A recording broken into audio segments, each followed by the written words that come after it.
Imagine a moment when you sit by your window, watching the rain outside.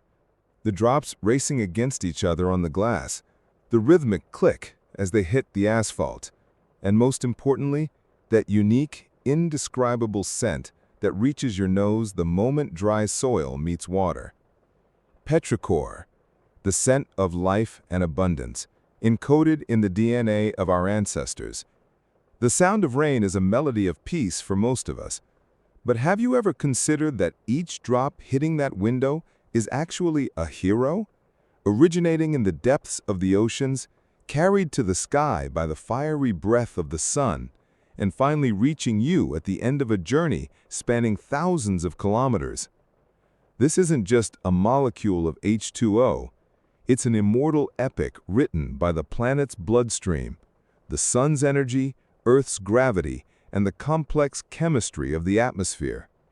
Now, let's witness every phase of this magnificent journey, down to the finest details, through the eyes of a single water drop. The hero of our story is a tiny water molecule currently floating in the middle of the Aegean Sea alongside its millions of siblings. For now, he has no identity, no individuality. He is part of a vast whole, a vast consciousness. But every great journey begins with a spark that triggers change. His spark is struck by a packet of energy, a beam of photons from our giant star, the Sun, 150 million kilometers away.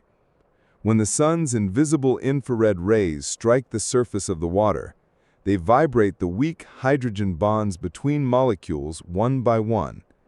Our hero, thanks to this energy, becomes almost immobile, vibrating, accelerating, and finally breaking the invisible chains that keep him in liquid form. He is no longer a heavy, fluid liquid. He's a light, free, and completely invisible water vapor. We call this divine ascent, evaporation. This silent migration, not only from the oceans, but also from the soda waters of Lake Van, from the leaves of a tree in the Amazon jungle, transforms into a vast army with the participation of billions of molecules that transpiration into the atmosphere. Our hero now rises. Lifted by the buoyant force of the warm air, he travels like a balloon toward the vast blue of the sky. As he traverses the layers of the troposphere, he realizes something. It's getting colder. The temperature drops by about 1 degree for every 100 meters he ascends. This freezing cold steals his energy, slowing his movements. He no longer wants to float alone, lost in this endless blue. He longs to join with other water vapor molecules, forming a community to escape that cosmic loneliness. But the laws of physics present a cruel obstacle. In completely pure air, it's nearly impossible for water vapor molecules to bond with each other. They need a meeting point, a nucleus. This is where the unsung heroes of the atmosphere, microscopic travelers from every corner of our planet, come into play. Condensation nuclei. A grain of sand rising from the Sahara Desert, a particle of soot rising from a factory chimney, a salt crystal blown by the wind from the ocean, or a speck of pollen falling from a bee's wing on a flower. Our hero is drawn to one of these microscopic nuclei like a magnet, lands on it, and transforms back into its familiar liquid form, a tiny water droplet. We call this magical moment condensation. He's no longer alone. Millions, even billions of droplets clustered together, each around a single nucleus. And this vast conglomeration forms those cotton-like white shapes floating in the sky. Clouds. Life inside the cloud isn't as serene as it appears from the outside. It's a witch's cauldron where air currents toss the droplets back and forth. During this chaos, the droplets constantly collide and merge. This process is called coalescence.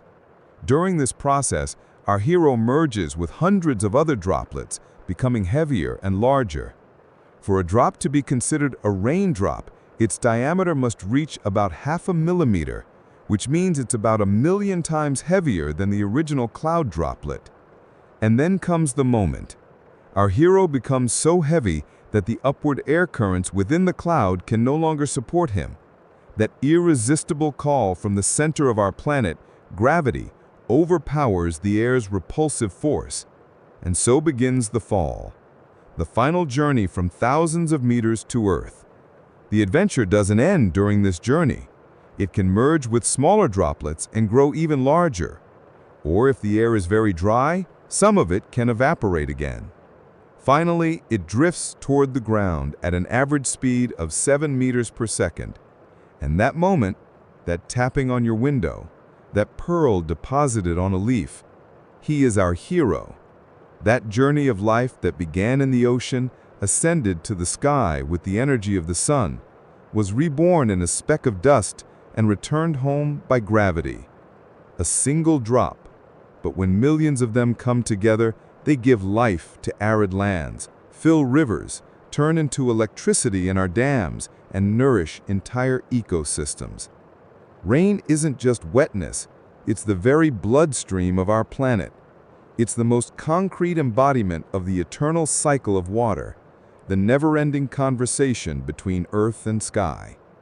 The next time it rains, stop for a moment and listen.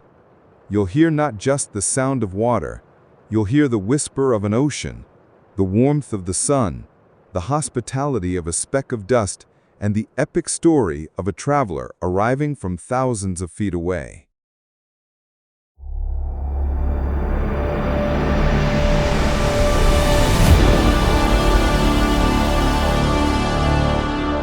The Door to Knowledge, presented by Toyer TV. Don't forget to take your place on this path of discovery and enlightenment.